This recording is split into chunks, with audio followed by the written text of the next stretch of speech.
मुन्ना नाम का एक कबाड़ी वाला सीतापुर नाम के गांव में रहता था।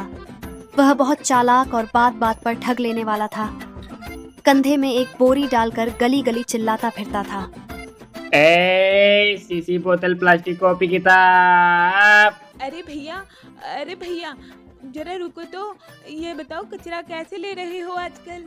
रुपए किलो क्या चल रहा है? अरे बहन जी, कॉपी किताब 5 रुपए किलो, प्लास्टिक 10 रुपया और टीन 15 रुपए किलो दे रहा हूँ। 5 रुपए किलो? अरे भैया ये सब तो अच्छे खासे रजिस्टर और कॉपियाँ हैं। पूरा स्कूल भर जाए इतना सामान है।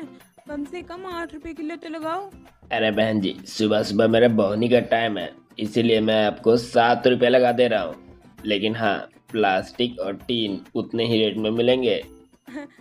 ठीक है भैया, चलो अंदर से निकाल आती हूँ। एक बक्सा है वो भी उठा ले जाना, बहुत पुराना है। लगता है सुबह सुबह ही बकरा फंस गया।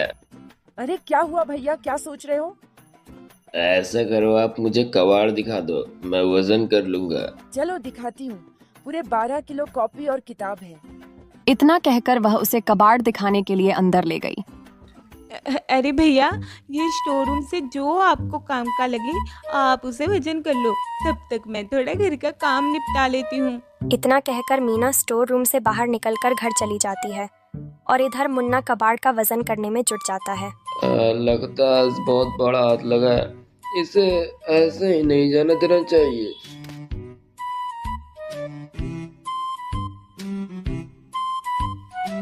अरे भैया, वजन हो गया क्या? हाँ, वजन तो हो गया और पूरे 10 किलो कबाड़ निकले हैं आपके। अच्छा ठीक है। 1 गिलास पानी मिलेगा? दरअसल बहुत गर्मी है इस रूम में। हाँ, चलिए घर में आराम से पीजिएगा। वैसे भी स्टोर रूम में बहुत गर्मी है। मुन्ना मीना के साथ उसके घर पानी पीने के बहाने चला जाता है, जबकि असलियत में उसके दिमाग में कुछ और ही पक रहा था।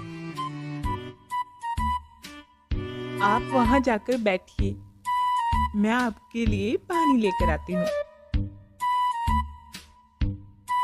मुन्ना पलंग पर बैठकर घर के चारों ओर गौर से देखने लगा, जैसे किसी चीज की तलाश में हो। तभी उसकी नजर एक पैसे से भरे डिब्बे पर पड़ी और उसके मन में लालच और भी ज्यादा बढ़ गया। अरे वाह, पैसों से भरा डिब्बा। अरे लगता है किस्मत मेरे साथ दे रही है। आखिरकार कभी ना कभी तो साथ दी। चलो इसे ही लेके निकल जाते हैं। वैसे भी कौन देखने जा रहा है मुझे, मैं तो कभी आऊंगा भी नहीं वैसे यहाँ पे। चलो।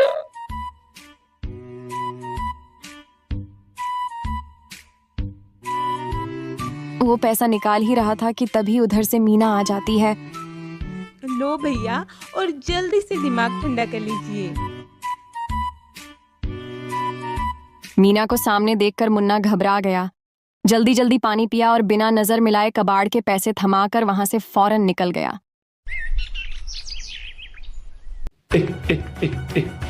कबाड़ी का तो एक बहाना है, असली काम तो अभी शुरू हुआ है। मीना बहन, तूने बहुत बड़ी गलती कर दी मुझे कबाड़ बेचकर। इधर मुन्ना खुश होते हुए जा रहा था, अपनी जीत पर मस्त था। अरे ये क्या? मेरे पैसे कहाँ गए? अभी तो यहीं रखे थे। तिजोरी भी खुली पड़ी है। हे भगवान, कहीं चोरी तो नहीं हो गई? कोई है क्या? सुनो। मीना परेशान हो ही रही थी कि अचानक माता लक्ष्मी ने उसे दर्शन दिए। उनका स्वर कोमल लेकिन गंभीर था। क्या हो गया? माता लक्ष्मी बोली, बेटी याद रखो, लक्ष्मी का स्थान वही होता है जहाँ ईमानदारी और परिश्रम होता है। धन चुराना केवल चोरी नहीं, बल्कि लक्ष्मी का अपमान होता है। ऐसा धन कभी सुख नहीं देता, सिर्फ दुख और अशांति का कारण बनता है। परंतु माँ, मैंने तो एक एक पाई करके धन जमा किया था। मुझसे ऐसी क्या गलती हो गई जो आप मुझसे नाराज हो गई? तुम्हारा मार्ग सत्य का है, डरो मत, मैं सदा तुम्हारे साथ हूँ। बस सत्य के मार्ग पर डटी रहो, विजय तुम्हारी ही होगी। होगी। इतना बोलकर माता लक्ष्मी हल्की मुस्कान के साथ धीरे धीरे हवा में विलीन हो गईं, जैसे कभी आई ही न थी, पर अपने शब्दों से मीना के मन में नई आशा जगा गईं।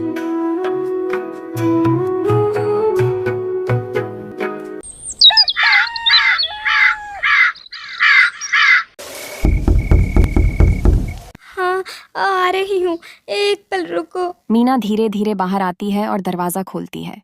श्याम, जो दिन भर के काम से थका हुआ था, बिना कुछ सोचे सीधे अंदर चला जाता है।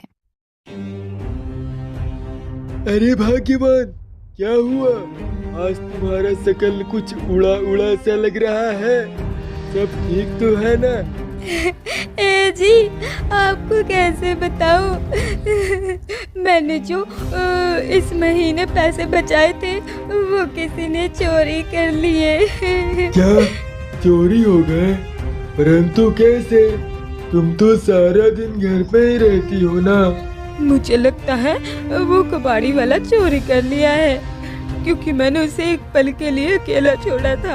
अगर ऐसी बात है तो हमें उसे मुंह तोड़ जवाब देना होगा, क्योंकि पाप करने वाला से बड़ा गुनहगार सहने वाला होता है। अब मीना और उसका पति श्याम दोनों मिलकर एक योजना बनाते हैं कबाड़ी वाले को पकड़ने की। दोनों देर रात तक बातें करते हैं, हर पहलू पर सोचते हैं और आखिरकार तय करते हैं, अब और नहीं, अगली सुबह से इस योजना पर अमल शुरू होगा। सुबह होते ही मीना और उसके पति श्याम दोनों अपने काम में लग गए। योजना के अनुसार श्याम कमरे में छिप गया और मीना बाहर खड़ी होकर कबाड़ी वाले मुन्ना का इंतजार करने लगी, ताकि उसे दोबारा कबाड़ बेचते हुए रंगे हाथों पकड़ा जा सके। मानो आज कबाड़ी वाले मुन्ना का बुरा दिन था। अचानक चिल्लाते हुए वह वहीं आ पहुंचा, बिल्कुल उसी जगह जहां मीना उसका इंतजार कर रही थी। अरे भैया, आज क्या भाव ले रहे हो कबाड़? अरे बहन जी, आज आपको मोल भाव करने का दरकार नहीं पड़ेगा। आज मैं आपको 7 रुपया किलो ही दे दूंगा। अच्छा ठीक है, मैंने अपने कमरे में रखा है, निकाल के आप आ जाओ और देख लो। मीना ने अपनी चाल का पहला पांसा चल दिया था। अब बस इंतजार था तो सिर्फ इस बात का कि कब मुन्ना उसके जाल में फंसे। और ठीक उसी पल मुन्ना उसके घर जाने को तैयार हो गया। मीना ने मुस्कुराते हुए कहा, अरे भैया, आप जाकर वहाँ पर बैठो, तब तक मैं बेचने वाला सामान निकाल के ले आती हूँ। और फिर वह अंदर चली गई। अरे वाह रे किस्मत, वाह, फिर से वही घर, वही मौका और वही औरत। लगता है भगवान भी मेहरबान है मेरे ऊपर। वो कहते हैं ना, जब खुदा हो मेहरबान तो गधा भी पहलवान। चलो इस बार भी पैसे लेके निकल जाएंगे। इतना कहकर मुन्ना जैसे ही पैसे निकालने को बढ़ा, तभी पीछे से श्याम दौड़ता हुआ आया और झपट कर उसे पकड़ लिया और मारने लगा। तभी उधर से कुछ और लोग भी आ पहुंचे। अरे जी, अब छोड़ भी दो, नहीं तो ये मर जाएगा। अरे सरकार, छोड़ दो, अब से चोरी नहीं करूंगा कभी भी किसी के घर में। अरे बाप रे बाप, हड्डी पसली तोड़ डाली आपने। और इस तरह मीना और उसके पति श्याम ने अपनी सूझबूझ और हिम्मत से चालाक और धोखेबाज मुन्ना को रंगे हाथों पकड़कर ऐसा सबक सिखाया कि वो जिंदगी भर याद रखेगा। अंत में उन्होंने उसे पुलिस के हवाले कर दिया।